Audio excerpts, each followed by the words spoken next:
నుంచి ఒక ప్రోమో విడుదలైంది. ఆ ప్రోమోని గాని మనం ఒక్కసారి చూసుకున్నట్లయితే బిగ్ బాస్ హౌస్‌లో 6వ వారంలో రాయల్ క్లాన్స్‌లో చీప్‌గా లేనందుకు బిగ్ బాస్ మొత్తానికి కంటెండర్ అవ్వడానికి టాస్క్‌లు మొదలుపెట్టారు. అయితే ఈ వారంలో మొదటి లెవెల్ టాస్క్ మొదలైంది. అయితే ఈ మొదటి లెవెల్ టాస్క్ ఏమిటంటే చివరి వరకు బాల్‌ని పట్టుకొని ఉండాలి టాస్క్ ఇవ్వడం జరిగింది. అయితే ఈ టాస్క్ ఏమిటంటే ఎక్కువ సమయం ఎలాంటి సపోర్ట్ లేకుండా ఒంటి చేతితో బాల్ పట్టుకొని అయితే ఈ టాస్క్ ఉండాల్సి ఉంటుంది. అలా ఎవరైతే ఉంటారో వాళ్ళు విజయం సాధించినట్లు ఈ టాస్క్లో అంటూ బిగ్ బాస్ తెలియజేశారు. అయితే ఈ టాస్క్లో భాగంగా ఓజీ క్లాన్స్ నుండి నిఖిల్ రావడం జరిగింది. రాయల్ క్లాన్స్ నుండి గౌతమ్ రావడం జరిగింది.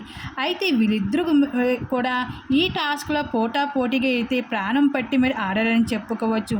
అయితే చివరిగా వైల్డ్ కార్డ్ ద్వారా వచ్చిన గౌతమే విన్ అవ్వడం జరిగింది. ఈ టాస్క్లో మొదటి లెవెల్ టాస్క్లో మొదటి కంటెండర్గా అయితే గౌతమ్ నిలవడం జరిగింది. మీ బిగ్ బాస్ సీజన్ 8లో అయితే ఈ వారం 6 మంది కంటెస్టెంట్స్ నామినేట్లో రావడం జరిగింది. మరి మీ ఫేవరెట్ కంటెస్టెంట్స్ ఎవరు అనుకుంటున్నారో, ఎవరికి ఓటు వేయాలనుకుంటున్నారో మీ అభిప్రాయాన్ని తప్పకుండా కామెంట్ సెక్షన్లో షేర్ చేసుకోండి.